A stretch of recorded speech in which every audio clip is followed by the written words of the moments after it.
مش عشان حاجة. طب ما أنا يعني أنا لما بروح بره في أوروبا بلبس برنيطة عشان بتبقى الدنيا برد، برنيطة صوف، بلبس برنيطة صوف البرد، بلبس بلطو.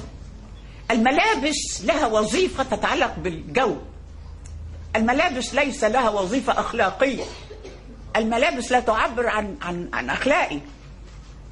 في إفريقيا والدنيا حر خالص، الرجال والنساء عريانين وما حدش بيقول له أنت عريان ليه؟ لأن الحر، فكلهم عريانين. ولما كل الناس تبقى عريانة ما فيش عيب.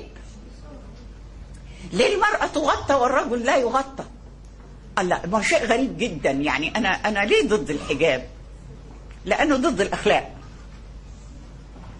طب ما أنا استسهل، عايزة أبقى بنت شريفة، أشتري حجاب ب50 قرش ولا ب50 جنيه، يعني أدخل الجنة ب50 جنيه أو 50 قرش.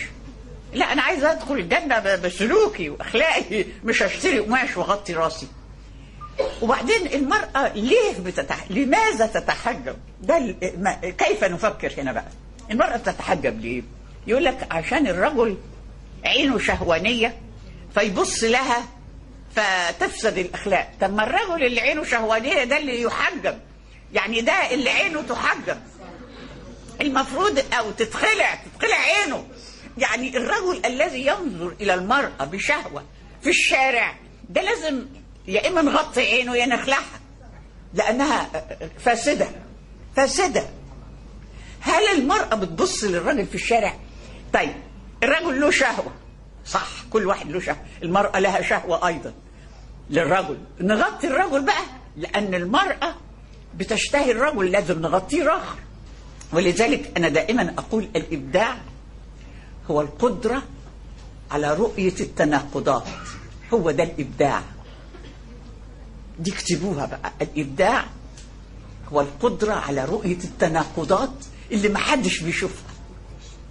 فلو المرأة المحجبة بتسأل نفسها هذا السؤال، تقلع الحجاب، تقلعه. وفي بنات كتير جدا بيقولوا لي أنا عاوزة أقلع الحجاب بس خايفة، كتير جدا عندنا في الملتقى، حتى بنات في الملتقى نوال السعداوي غير مقتنعات. هي سألت فبيقولوا لي احنا مش مقتنعين ده